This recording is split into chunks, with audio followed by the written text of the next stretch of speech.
So we just came off of an absolutely packed Transformers Hasbro Pulse fan stream. A lot of great stuff was shown, a lot of new reveals, a lot of behind the scenes stuff. And what we're going to do today on the Transformer Slag podcast is we're going to do two separate segments. We're going to do one segment just for all the new stuff that we talked about today. And then, of course, we're going to do a segment later today with all the behind the scenes stuff and the reveals for the future of a future fan stream. So stay tuned for that. You're going to have a very busy day on Transformer Thursday with Transformer Slag podcast. So we got BMAC, we got Evan, and we got Mark, and they were guiding us through all the stuff we have on the fan stream. And the first thing they were going to talk about, which was the big whole focus of the fan stream initially, which was Robo-Sen and their Megatron reveal. And it's no surprise that it was a Megatron reveal. We saw that little face in the teaser. But even more so, not a surprise, at least for me, and should have been for everyone else, is that he does not turn into a gun. He turns into a tank. And it is what it is. He has to turn into a tank. It's even with these premium items that won't be in retail, that won't be sitting on the shelves at a Walmart or anything even close to that. That's just kind of the world we live in, unfortunately. Again, I did a segment talking about why we just can't have a gun Megatron. It is what it is. So go check that out if you have a moment. But it is a very cool tank. It's a very big tank, huge tank. This thing is a lot larger than I thought it was. I went to TFCon in Orlando, and they had just a absolutely massive Robo-Sen booth across from me and Aaron Archer's booth, and I got to mess with all the Robo-Sen items. And this thing looks absolutely massive compared to all of the ones that they've done before. They state here that it's going to be 21 inches tall in robot mode, which puts it in that Titan scale almost. So this thing is huge. I will give it that. Real working treads, which is pretty cool too. Has Frank Welker's voice. Robo-Sen said that they're trying to keep true to having the original voice actors featured on whatever product they do. So that's pretty awesome of them to do that with all the ones they've done thus far. I don't know what they're going to do when they get around to characters like, let's say, Starscream, which is a more top tier character that I could see them doing. But, maybe they could bring in the Dobson brothers or something because they do a pretty good job of a Starscream voice. Features a Microman-inspired, G1 sword, so that's a nice touch that they kept that in, too, as an extra accessory. His iconic Energon mace. Of course, his giant blaster cannon. LED lights all over it. Very cool. The articulation. I love when he says, peace through tyranny, like with Frank Welker's voice. It was pretty awesome. Made me smile when I saw that, considering that's a line he's never said in the show. It was only really a tech spec bio kind of thing. But really dig that. Looks awesome. Looks amazing. It's huge. It's cool. The articulation, the animation to it. But you know what it is. It's the price. I mean, $899, $900 pretty much. And that's the discount price if you pre-order it now. So good news for you if you're pre-ordering today. You'll get it on a discount. It's going to be clearing the over $1,000 mark if you get it later. Or you could get 4 interest-free payments, through Shop Pay. If you ever want to buy a Transformer toy and have to do interest-free payments in parts, then I don't know if you're in the right place in your life in a lot of ways. This is going to be a Q3 2024 item. Look, it's cool, but it's expensive. It's ridiculously expensive. I joked on my Discord that you could literally buy everything else that was shown today. Everything else that was shown on this live stream, including, the repeat stuff, the swoops and the comic stuff.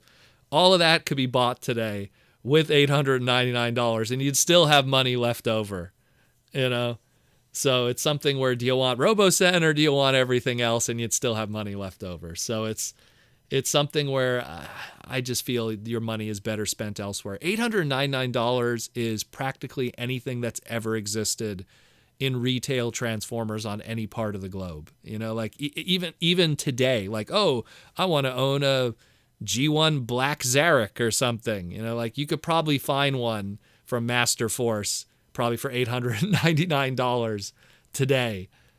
So it's something where, I don't know. It's cool. Again, I dig what Robo-Sen does. I dig their stuff. I got to mess with their stuff. It's really awesome.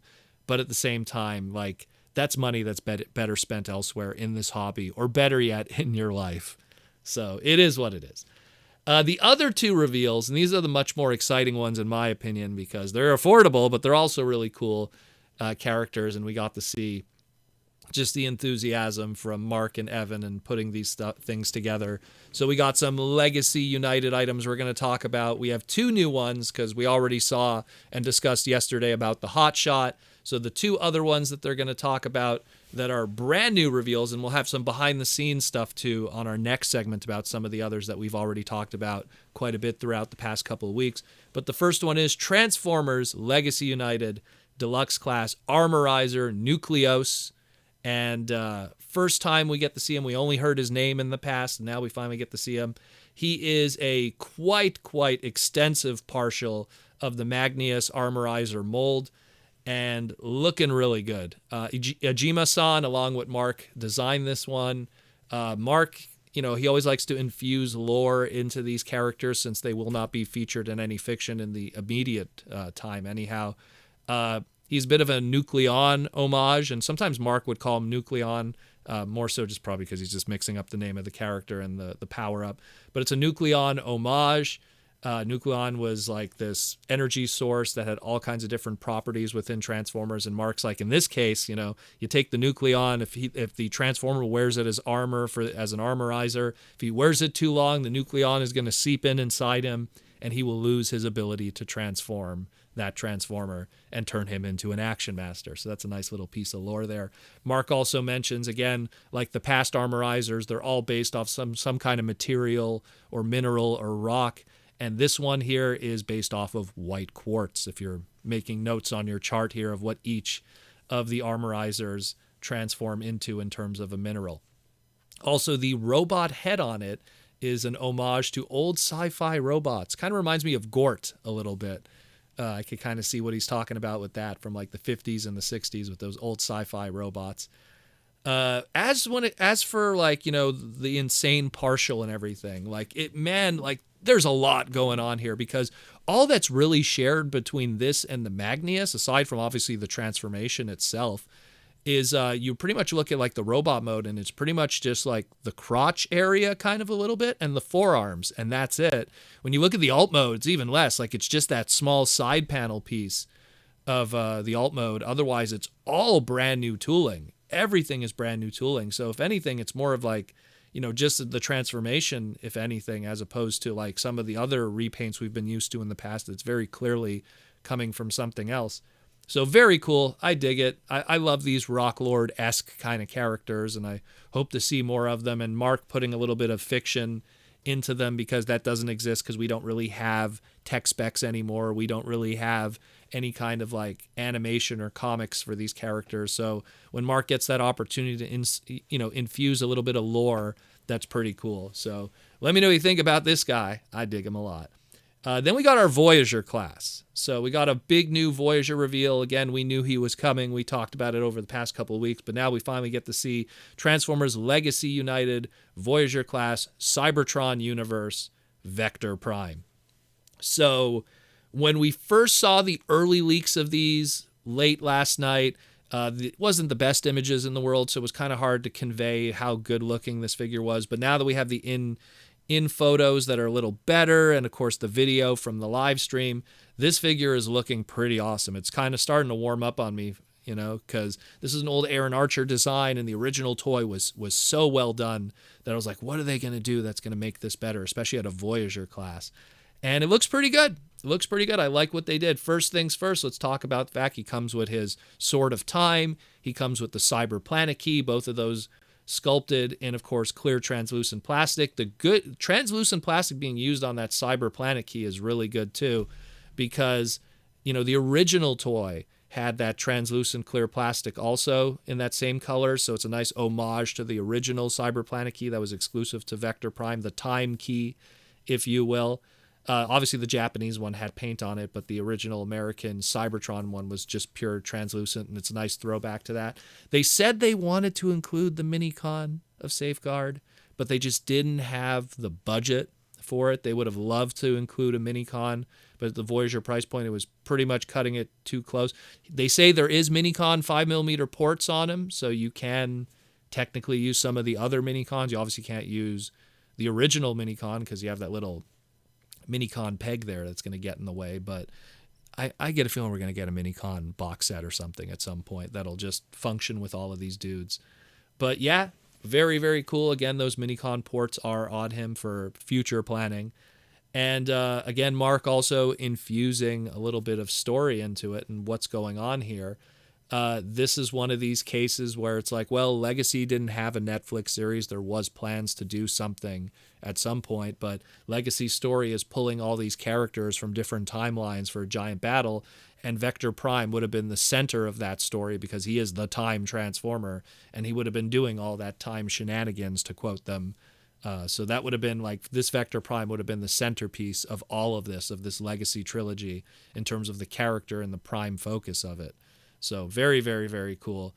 When we look again, this is a partial retool of the G-Axis Legacy Evolution mold, the Voyager class. It's not as obvious when you look at it because much like with Nucleos here, there really isn't much of the original lingering unless you really look for it. You look at the robot mode, you see it like in the legs, the thighs, and the forearms. That's pretty much about it.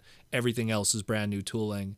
And then when you look at the alt mode, again, you just see the legs that make the back end of the vehicle, of the spaceship. So it really is something that is a lot from the ground up, and just little pieces and parts of that are just maintained to keep it going and keep the budget down so that this retool could exist. But I think it looks great. They did a fantastic job. The paint deco does a great job. I love that the Cyber Planet key plugs on the front of his chest, just like the original did, to make that original gimmick, which obviously it doesn't exist like the original toy, but I think it looks great. Again, an Aaron Archer design brought to the modern era once more. Fantastic stuff. I love it. And yeah, let me know what you think about this guy. Pre-orders are dropping at 1 p.m. Eastern Standard Time. These are going to be Wave 3 guys, so I just want to let you know when it's Wave 3 at that point, you know, sometimes you got to worry about what's going to show up in retail. So this is something where I might suggest doing pre-orders. When you have Wave 1 stuff, it's a lot more plentiful. Wave 2, a little bit, but by Wave 3 and 4, it gets a little dicey. So you might want to pre-order on some of these guys if there's something here that's a must-have for you and you're thinking about waiting for it to pop up in retail. So just a little word of the advice there. They didn't reveal some of the other stuff that was part of Wave 3. We didn't see the core class Rock 3, and we didn't see the leader class Armada Galvatron. We'll probably see those in the future, maybe in the future live stream and everything like that, which is what we're going to talk about in our next segment, because there's a lot of other stuff to talk about, behind the scenes stuff, little Q&A with the Hasbro crew, and some brand new information. So stay tuned for that on the Transformer Slag podcast later today. But let me know what you think about these guys, and I'll talk to you in the near future.